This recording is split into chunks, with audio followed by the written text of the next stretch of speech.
New Relight opticals and computerised I clinic. हमारे यहाँ Sarojini hospital के आई स्पेशलिस्ट डॉक्टर अवेलेबल। अपनी आंखों का मुफ्त मुआयना करवाइए। जी हाँ। अस्सलाम वालेकुम नाजरीन, 7H न्यूज सच को रखे आपके आगे।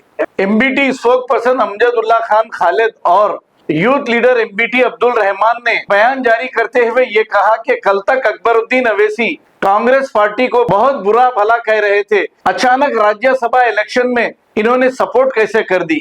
बहरहाल ये ड्रामे तो चलते रहते हैं। इन ड्रामों में लीडरों का तो कोई नुकसान नहीं होता, लेकिन अवाम का बड़ा नुकसान होता है। आइए देखते हैं इसी की रिपोर्ट।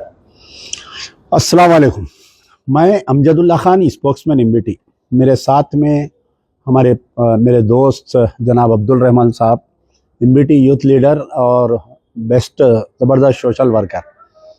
आज ये वीडियो बनाने का मकसद ये है कि आज से कुछ दिन पहले, नहीं, सबसे पहले तो दो इश्यूज़ पे मैं वीडियो बना रहा हूँ। पहला इशू ये है कि हालिया राज्यसभा के इलेक्शंस हुए पूरे इंडिया में और तेलंगाना में 2 सीट आए, तो कांग्रेस ने फिर से मुसलमानों को धोखा दिया।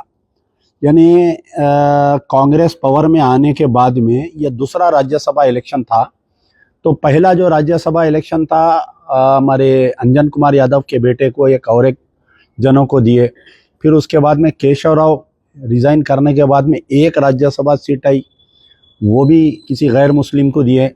अब फिर 2 राज्यसभा के सीट खाली हुए, तो मुसलमान तेलंगाना ये उम्मीद कर रहे थे कि कांग्रेस एक मुसलमान को राज्यसभा को भेजेगी, क्योंकि आपको मालूम होना चाहिए कि जिस वक्त पे कांग्रेस पावर में नहीं थी तो कांग्रेस के बड़े बड़े लीडर्स यहाँ पर तेलंगाना में आके मुस्लिम ऑर्गेनाइजेशन से मिल रहे थे और वोटों की गुजारिश कर रहे थे। तो एक ऐसी मीटिंग हुई थी जो मुकफमजा इंजीनियरिंग कॉलेज में मीटिंग अरेंज की गई थी हमारे जफ़र जावेद साहब की तरफ से, और सारे मुस्लिम ऑर्गेनाइजेशंस को बुलाया गया था। उसमें जनाब मुश्ताक मलिक साहब और जमात इस्लामी के भी कुछ लोग थे, उसमें कई लोग थे। तो कांग्रेस की तरफ से अब जो मौजूदा ऑब्जर्वर है उन्हों थे, और पहले के जो ऑब्जर्वर थे उन्हों थे, और कई लोग उसमें आए थे मीटिंग में। बड़े बड़े लोग एआईसीसी के आके ये वादा किए थे कि इलेक्शंस होने के बाद में, क्योंकि मुस्लिम कहीं से इलेक्ट होना आज के फ़िरका परस्त दौर में मुश्किल है, इसलिए हम 2 एमएलसी देंगे, 2 कैबिनेट मिनिस्टर देंगे और 2 राज्यसभा देंगे। ये कांग्रेस का वादा किया गया था। जिनके सामने वादा किया गया था वो भी कांग्रेस के अक़लियती कायदीन और समाजी कारकुन और जमातों के जिम्मेदार रिलीजियस लीडर्स हैं आज भी बाकायदे हयात, और जिसने वादा किया था राहुल गांधी के ख़ास लोग भी यहाँ पर आज भी बाकायदे हयात है। लेकिन कांग्रेस ने अपना वादा भूल गया। आज से 2 साल पहले जब राज्यसभा के इलेक्शन आए तो यादव, राव, रेड्डी इनको याद रहे, मुसलमान याद नहीं रहे। फिर बीच में एक राज्यसभा का इलेक्शन आया, जब भी राव, रेड्डी, यादव इनको याद रहे। अभी भी जो है परसों 2 राज्यसभा के सीट आए, तो वेम नरेंद्र रेड्डी चीफ मिनिस्टर के खास दोस्त को दिया गया। अब जब दोस्ती की बात आती है, चीफ मिनिस्टर के दोस्ती की बात आती है, तो चीफ मिनिस्टर के एक मुसलमान दोस्त थे जो अक्सर चर्चा में रहते, जिनका नाम है फ़हीम कुरैशी। तो अगर दोस्त को जब देना रहता तो फ़हीम कुरैशी एक मुसलमान को भी दे सकते थे, लेकिन यहाँ पर जब चीफ मिनिस्टर की दोस्ती की भी बात आई तो वहाँ पर भी मुसलमान को नज़रअंदाज कर दिया गया, एक रेड्डी को दोस्त बनाकर सामने पेश किया गया। तो यानी ये बात साफ हो गई कि कांग्रेस के लिए ना कोई दोस्त रहा, अब ना कोई मुसलमान रहा। दूसरी बात यह है कि आज से कुछ दिन पहले अकबरुद्दीन ओवैसी अपने एक स्कूल में बड़ी तकरीर करके बोले कि कांग्रेस जो है 200 से ज़ायद फिसादात कराई, जो हिंदुस्तान में जिम्मेदार है। टाड़ा लाने वाली कांग्रेस, पोटा लाने वाली कांग्रेस, बाबरी मस्जिद का ताला खोलने वाली कांग्रेस, बाबरी मस्जिद को शहीद करने वाली कांग्रेस, यानी एक लंबा भाषण दिए। फिर बोले कि रेवंत रेड्डी और योगी में कोई फ़र्क नहीं है, उन्हें भी मस्जिदां तोड़ा, इन्हें भी मस्जिदां तोड़ा। बहरहाल जो मुँह को आया बोले। इनके भाई यहाँ पर जो है चौक में यौमुल कुरान के जलसे में असदुद्दीन ओवैसी भी बहुत गिने कांग्रेस को, और इलेक्शन से पहले भी कांग्रेस को बोले कि इन्हें टिल्लू है आरएसएस का। एक भाई बोले इन्हें आरएसएस की चड्डी है।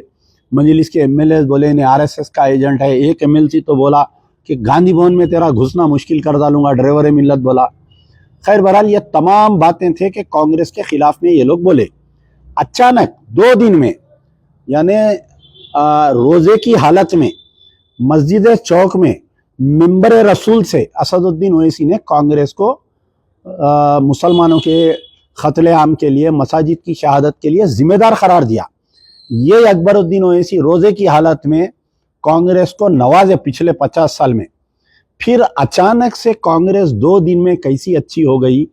कल कांग्रेस का जब उम्मीदवार राज्यसभा का उम्मीदवार नॉमिनेशन कर रहा था, वेम नरेंद्र रेड्डी और एक कोई जो एआईसीसी से आए हुए थे, तो कांग्रेस एमआईएम के 2 एमएलए जाके तायद करे कि हम जो है हमारे 5 वोट कांग्रेस को देंगे। तो मिंबर रसूल से ठहर कर जो बात असदुद्दीन ओवैसी रोजे की हालत में कहे, उस बात में और कल जाके कांग्रेस की तायद करने में क्या कांग्रेस रातें रात अच्छी हो गई? क्या कांग्रेस ने रातों रात असदुद्दीन ओवैसी, अकबरुद्दीन ओवैसी को खरीद लिया? नोटों का बैग आया। उमन ये इल्जामात लगते हैं कि राज्यसभा इलेक्शन में एमएलए को खरीदा जाता है, पार्टियों को खरीदा जाता है, उनके ज़मीर को खरीदा जाता है। तो क्या असदुद्दीन ओवैसी के साथ भी ये हालत हुई कि क्या कोई नोटों का बैग वेम नरेंद्र रेड्डी दे दिए या उत्तम को हमारे रेवंत रेड्डी दे दिए? मैं आपको ये बतलाना चाह रहा हूँ कि पुरानी बातें छोड़ दीजिए कि कांग्रेस 2 साल से इख्तिदार में है। 53 से ज़्यादा फिसादात हुए जिसके अंदर का मुसलमानों के ऊपर हमले हुए, मदरसों पे हमले हुए और जानवर खींच कर ला रहे थे, जानवर बकरीद के लिए ला रहे हैं या कुरैशी कम्युनिटी बिजनेस के लिए ला रहे हैं, तो लाखों करोड़ों रुपए के जानवर जब्त कर लिए और उनके ऊपर क्रिमिनल केसेस बुक कर दिए। दूसरे जो ईद त्यौहार होते गैर मुस्लिम के, उसमें जानवर की बलि चढ़ाई जाती जब कोई क्रुएल्टी टू एनिमल एक्ट नहीं आता।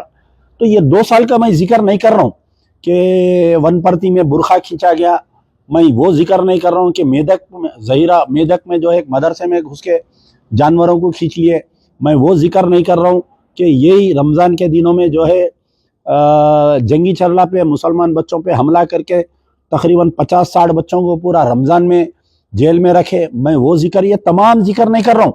मैं सिर्फ 15 दिन पुरानी बात बोल रहा हूँ। रमज़ान से 10 दिन पहले